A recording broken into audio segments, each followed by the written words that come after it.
Thank you all so much. All right, up next we have Grace Brush from Johns Hopkins University, which is right here in Maryland, Baltimore. And she will be speaking on a land transformed from beavers to ditches. What I want to talk about today is just a landscape that has been transformed. And that the major reason that this has happened is because a new group of people occupied part of North America. And when they came here, there was plenty of food in the water, but there was not much food on the land that was usable. This was a forested landscape. There were shrubs and some herbaceous species, but not a lot of vegetable food. And so there was a great interest and need to produce vegetable food. And that meant that this land, which was essentially forested, would have to be transformed. And it was transformed, and in the process, a very important animal was also eliminated. So I want to show you some slides. So the area I'm talking about is the Chesapeake Bay Estuary, which Tom Horton referred to this morning. It's one of the largest estuaries in the world, and is certainly one of the most productive. The thing that's important about it is that it is included in an enormous watershed. So this watershed is essentially forested initially, and the forests are quite diverse. So a lot of people think, well, I see a forest, I see a forest. That's not the case. In the 1970s, we did a vegetation map of the forests of Maryland, and this area represents in large measure most of the watershed. And you will notice from this that there are a number of colored areas, each one representing a different group of species. So on the very western part of the state, we have tamarack, an associated species. On the southeastern part, we have an entirely different group of species, including loblolly pine and so on. Interestingly, these groups of species are tied directly to the geology and soils of the area.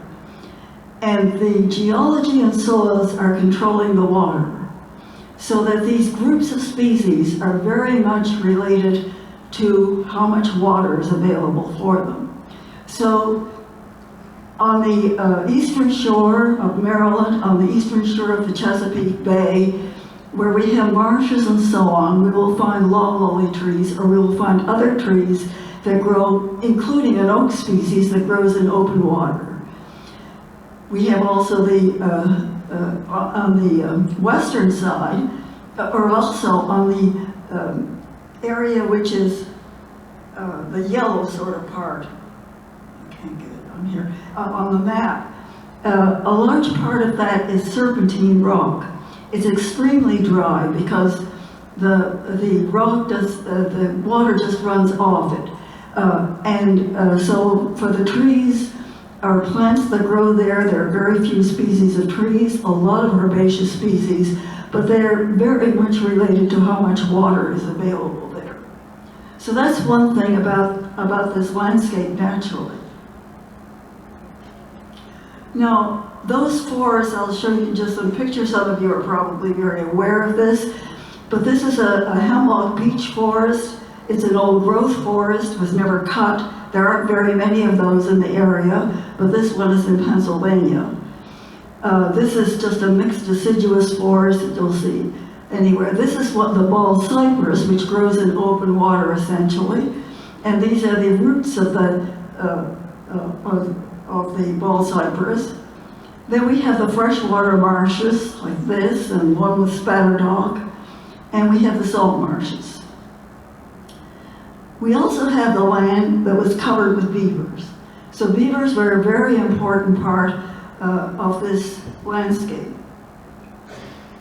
So if I had to talk to a group of wetlands scientist recently, and as I was going through the literature and so on, I began to think this landscape, the pre-colonial landscape, really reflect the description of wetlands as given by the EPA and by the Corps of Engineers, which are wetlands are areas that are inundated or saturated by surface or groundwater at a frequency and duration sufficient to support, and that under normal circumstances do support, a prevalence of vegetation typically adapted for life in this kind of environment. This includes swamps, marshes, bogs, and so on. So that initial landscape, forested landscape, we think there was very little discharge into the streams. The rain just soaked into the litter and so on the surface. And we have very good evidence of this from old maps that show springs all through this area, indicating that a lot of the streams were getting their water from groundwater, and there was very little water going off the surface of that landscape. So very quickly, because people, although they could get a lot of seafood and so on, the deer had pretty much been eliminated pretty soon also on the land, and so they were really looking for some kind of vegetable food, and so they began to clear the land, and they cleared it very quickly into farmland, where they grew initially corn, later wheat. So the picture of that. And then the suburbia sort of showed up soon after that. And so this landscape that had beavers initially now has fewer trees and no beavers. Another thing that happened to the land, and this is from historical records, but I have other evidence for this too, is that the colonists occupied this area, and they had to plant things, but the land was wet, and it was just too wet to plant corn, particularly, and so on. And so they had to drain the land, and they dug ditches, and some of these go back into the early 1700s, actually. And this is a picture here of the ditches. It's called Channel Reformation, something like that, which shows the density of these ditches that were dug in this particular case. It was the Upper Choptank River. But the same thing was happening also in others. This is Carroll County, I think. But these ditches were dug just as it was done in the Midwest around the Mississippi, except in that case they tiled these areas. They were not tiled in the east, but wherever you go you can see them. I mean, if you just look on the landscape, there are these ditches everywhere. There are a lot of problems now with trying to retain the nutrients that are coming from the farmland from these ditches. So now we have, in the late 19th century to the mid 20th century, almost completely deforested landscape. So it was 80% deforested at one time. Then we had, even before that, we had the development of the urban areas. And so now we have a landscape totally changed. There are more forests now than just previously, but it's still not a lot. And we have these red areas of urban development. Now what happened also as a result of this is that the Chesapeake Bay itself, which was a large food producer, became anoxic, and I'll explain that to you a little bit. But that black zone in a large part of the bay has become anoxic and is no longer producing fish or shellfish or anything. This slide comes from Jim Hagee, who works with the Environmental Protection Agency, but it shows what has happened to this seafood factory actually. And this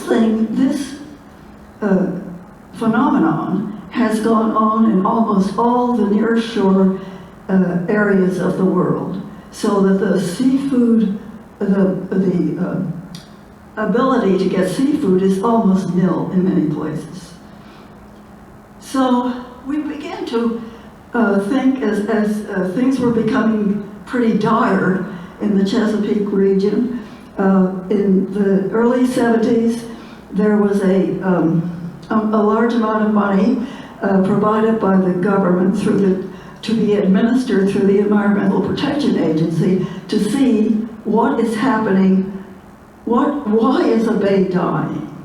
And one of the characteristics that was pretty evident to everybody were that the seagrasses were dead, were gone. And so what was causing this? And was this a one-time phenomenon, or was it sort of a cycle of things? There were many meetings going on at that time to decide how to tackle this problem. And I had come to Hopkins prior to that time, and I also am a paleoecologist, and I thought, this is a simple thing.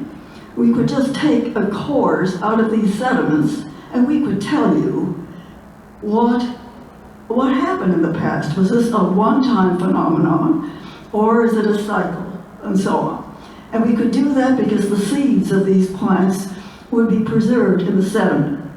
And so we got some money to go ahead and take some cores. And so this is a picture of taking a sediment core in the bay itself.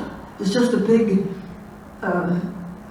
tube, could be aluminum or plastic, and you put a piston in it to keep the sediment from falling out when you pull the tube out of the water.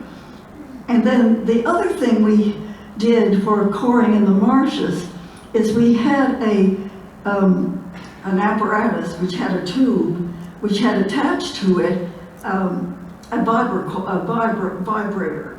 And that was driven by a lawnmower motor. And what that did was it vibrated that core so that it went down into the marsh, and we could get very good cores out of the marsh. And this is the picture of a sediment core that is undisturbed. So now we have these cores, but we have no idea what time is covered by them.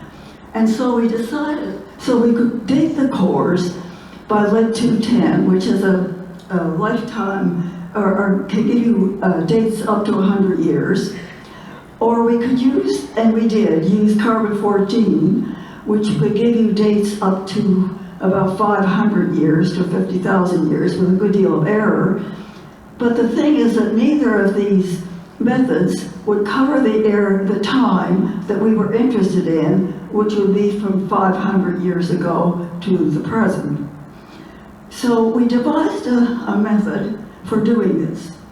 And that is that we knew that once the forests were cut and the land was plowed, the trees, there would be fewer trees, and therefore fewer pollen grains of the trees.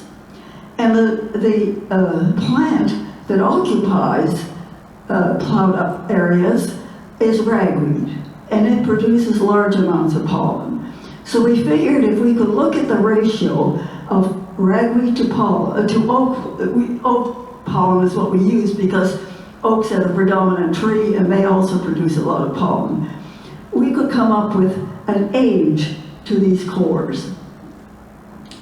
So this is a ragweed pollen grain, or it's a tetranism, and this is an oak grain. And so this is what we came up with. If there was no ragweed pollen in the core at what level, that would be pre-European, because there was very little agriculture at that time. And then we had a ratio of ragweed to oak that we could relate to different land uses or amount of land that was plowed up based on the agricultural census records. And so this is the sequence if the ragweed pollen was greater than 1% to 10, less than 10, and oak to ragweed ratio was greater than 10, that would cover the period of early agriculture from 1634 to 1730, when about less than 20% of the land was cleared for agriculture. Then, when we got into larger amounts of agriculture, which would be 1780 to 1840, that period, the ratio changed. And then we had another marker that we could use, and that was the demise of the chestnut tree, which occupied much of the forest here, and which was died very quickly due to disease. And we could see where there was no chestnut pollen, where it started to decrease and where it didn't. We were able to get some dates, but the problem that we had, even with that, was that the way the sediment is laid down in the bay can vary from day to day, season to season. And so the average rates between these dated horizons had a great deal of variability around them. We could not use the average rates. We had to get a rate for every segment of the core. And I'm not going to describe that to you here. If anybody's interested, I don't have a publication here, but I can let you know. But we were able to create a chronology by getting the sedimentation rate for every level of the core. And so, for example, this table represents the chronology from a core in the upper bay. So if you wanted to know what was going on, say in 1972, you would look at the sample 9 centimeters to 10 centimeters, or I guess it's 8 to 10 in this, and that would give you a time. You would know if you took that sample, that represented 1972 to 1970. And also, if you wanted to know what happened farther back, you could know what sample to go to. We checked this in numerous ways. One way was to look at the amount of charcoal that was in a core very close to Baltimore City. And there was a fire in 1904 which burned most of the city. And a core that was south of the city showed a peak in charcoal that we could date as 1904 plus or minus 2 years. And we did some other things like this, so we felt very good about this chronology that we had developed. So then we started looking, if we looked at the pollen representation of land use, green being trees here, ragweed being red, and other herbs and others, and this goes from 300 years AD going to your left, which would be the most recent, which was 1980 in this case.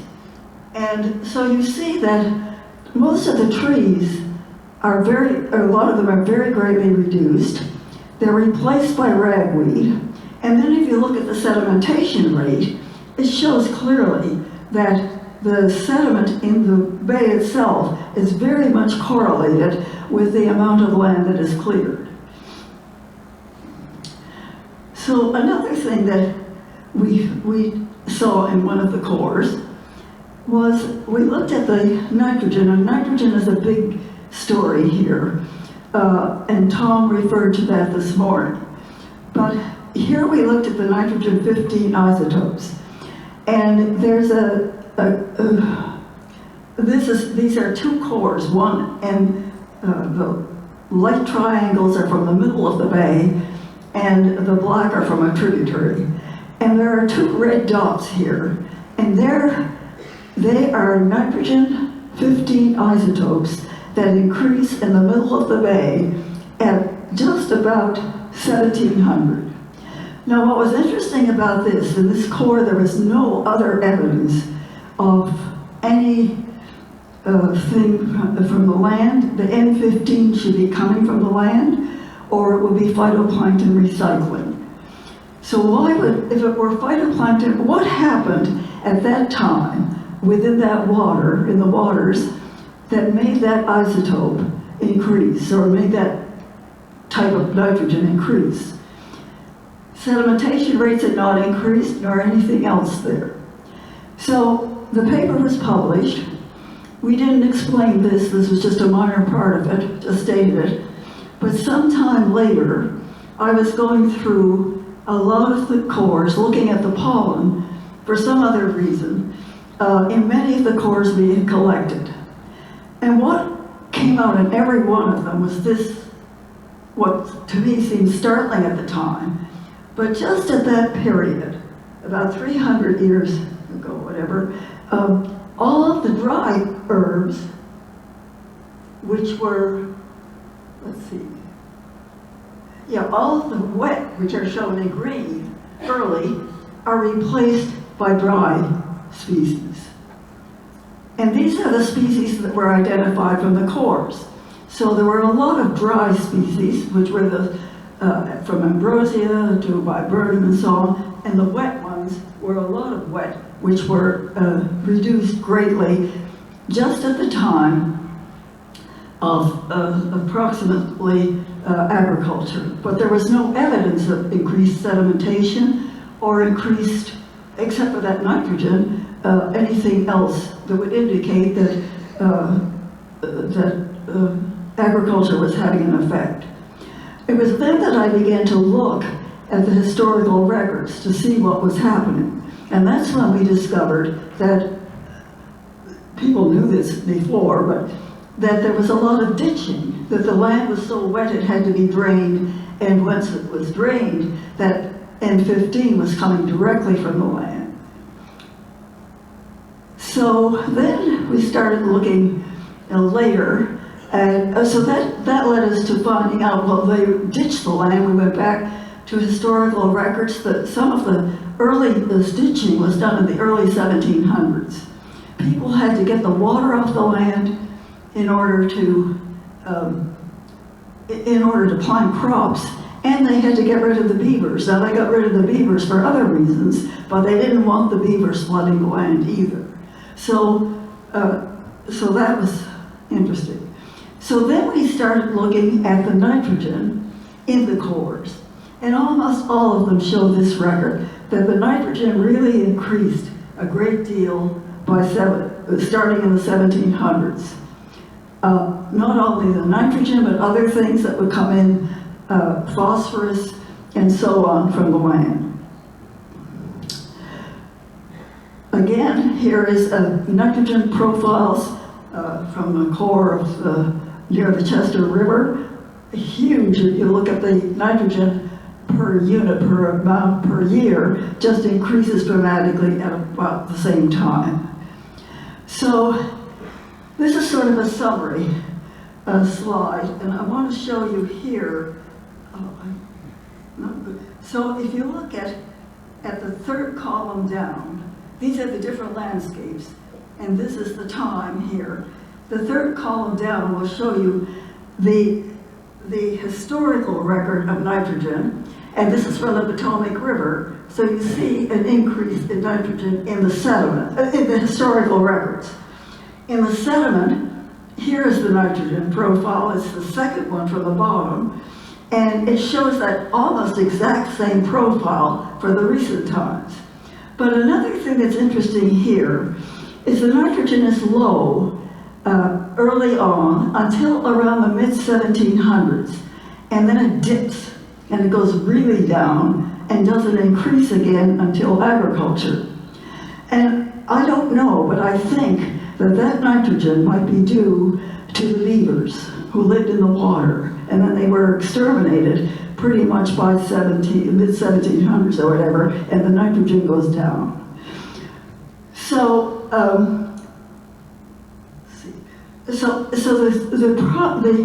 the problem with the draining of the land and the destruction of the beavers is to have anaerobic conditions, to have the nitrogen denitrification to occur so that nitrogen compounds can be released and go back into the atmosphere, you have to have anaerobic conditions. And that whole pre-colonial landscape was anaerobic because it had, or almost entirely, because it had a film of water at the surface. And so you could have a nitrification occurring, which had to occur, but then the nitrogen was released into N2 with denitrification. Once that water was drained off the land, that process was not happening. And so the nitrogen was never reduced back to N2. It was just always nitrogen compounds being delivered to the bay, reducing the amount of oxygen that was in those lower waters, eventually reducing the oxygen altogether, pretty much altogether. Now, interestingly enough, though we destroyed most of the marshes, or many of them, drained the land, what was happening also was the sediment that was coming off the land was getting deposited close to the mouths of these streams and building up areas again that formed eventually the fresh tidal marshes. Most of the fresh tidal marshes are post-colonial time, but this slide shows the evolution of the marsh from 1732. This is up at Furnace Bay, close to the Susquehanna, and you see gradually the development of this. By 1853, we've got sediment filling in the mouth of that. It's actually close to the mouth of the Susquehanna. 1906 more so. 1927, we've got a marsh forming, and 1980, a very well-developed marsh there. And then we have another case at the Bush River. This is a small marsh, Otter Point Creek, and this is the development of the marsh since colonial time. It was all water up until about 1700 or whatever. But then the interesting thing here is that marsh developed not directly from just a freshwater, or just there were different stages in the development of the marsh, and it varied a great deal depending on the elevation of the land. But the interesting thing is the marshes were coming back, but they were the marshes, the freshwater marshes. So this is just a summary of what was happening on this landscape. It's a history of nitrogen cycling. So we have the pre-colonial land. Nitrogen source was biological nitrogen fixation, and then nitrogen cycling was denitrification. So you had multiple uses and reuses of the nitrogen. It was not N2 from the atmosphere was formed nitrogen compounds by the roots of the plants, and then the nitrogen compounds were reduced to N2 and went back into the atmosphere. So no problems in the land. Early colonial land, the same thing pretty much, up to the early 1700s. And then after that, we had another problem, which was there wasn't really enough nitrogen coming in naturally to support the farm, the agricultural crops that were being grown. And so guano, which is bird waste, was brought in from South America and transformed into a fertilizer in some plants that were in Baltimore, actually. And that was applied to the land to get more nitrogen to it. And then we were also getting atmospheric nitrogen from power plants. So now the denitrification is greatly reduced, and we have a decrease in beaver ponds, and we have the land drained for agriculture, so we've got a real problem. The nitrogen doesn't go back anywhere, it just stays there, accumulates, and oxygen is used up. Then we come to afforestation. 1930s to the present, we have huge numbers of nitrogen sources. Power plants, automobiles, chemical fertilizers, animal waste, chicken farms, all over the eastern shore and so on, and industrial waste, and the nitrogen cycling now, most of this nitrogen is transported into the aquatic systems, and that has led to huge eutrophication, anoxia, and a reduction of the food supply. So, summary, the land was transformed to wet to dry by eliminating the beavers and ditching and draining. The result was decreased denitrification of the land and increased anoxia in the water. In order to restore the productivity, we must increase the wetness of the land, and we have to redesign its capacity to denitrify. And this may be beavers and climate inadvertently, we're getting wetter areas now, could play a large role in this process. Thank you very much. I know it's the mothership, but I was thinking about the Bay program here. Do you see an opportunity for beavers or beaver dam analogs to become a Bay BMP that could measure reducing nitrogen at a TMDL level? I would think it would be important. I don't think it's being done. I think that, and I'm not sure why, but I think that most of the TMDLs are focused on reducing fertilizer from the land. And as I understand it, I have not heard anything about the beaver restoration. I think it's a complicated thing to do, as was demonstrated by many of the talks this morning. But there is, I don't really know, to tell you the truth, about whether, I don't think it's being considered as a way to improve things, but I don't see why it could not be. Forgive my lack of understanding the dynamics of fisheries on the East Coast. Do we know if there was an Atlantic salmon run up the Chesapeake Bay, up to the freshwater headwaters of the tributaries of the river systems that fed the bay? And if so, would the nitrogen profile have shown up there? I don't think there was salmon. I come from Nova Scotia, where there were large, salmon was a big industry. It's not there now. But there's fishing and release, but it's not a commercial thing as it was. There were migratory fish, certainly. The shad, the striped bass were migratory fish in the Chesapeake. And what happened to them was there were these dams built. So I go back here. So here's the Chesapeake, and here's the Susquehanna River. So the estuary is shown in black, but then going up from the estuary is the Susquehanna River, which goes up many, many miles into the watershed. And that's where these shad and the striped bass went up to spawn. So what happened was there were many dams built up along the Susquehanna, small dams, large. There's one very large dam that is a power plant dam, the Conowingo, on the Susquehanna. But beyond that, there were just a lot of these small dams, and the fish could not get over these dams to their spawning areas.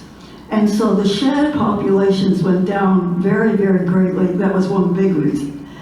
The striped bass seemed to be able to redirect themselves to another tributary on the eastern shore, the Elk River, which does not have dams on it. And so they've been able to recover. They're not, the fishery has gone down, but it's still there, and you can buy striped bass fish with. So that was another thing that was done in the system that had an effect on the fishery.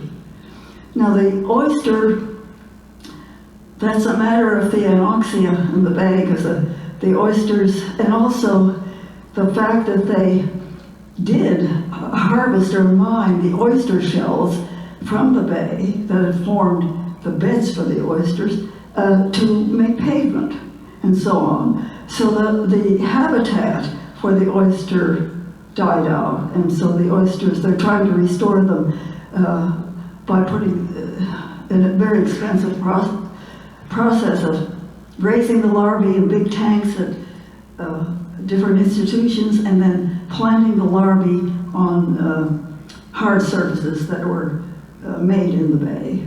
So it's sort of an aquaculture sort of program. It's successful. You get good oysters, but they're not, obviously not the same to the extent that they were previously. All right, and our final question. I know up in the Lake Erie Basin, having a really problem, they have crunched some numbers on how much wetlands need to be restored to try to get an optimal amount of nutrients taken out. Is there any idea of how much wetland in Chesapeake? They do have numbers for that. It's a difficult thing so the wetlands, the freshwater wetlands, are restoring themselves at the mouths of these tributaries. They're not very extensive yet, but there are magnificent habitats. It's a problem of the agricultural industry. The farmers do not want to lose land to wetlands because they can't plant crops on that. And so that's it. There are two major groups that are very important in the area. One is the farm group, very important politically, and the other is the watermen, also a very important group. So each one needs to make a living, and in order to do that, they're sort of working in opposite directions. They have to. But there's a desire to create wetlands, but except for the ones that are forming on their own, there isn't a lot of effort, as far as I know. All right, thank you so much, Grace. We're going to take a break now and get started back up at 3:15.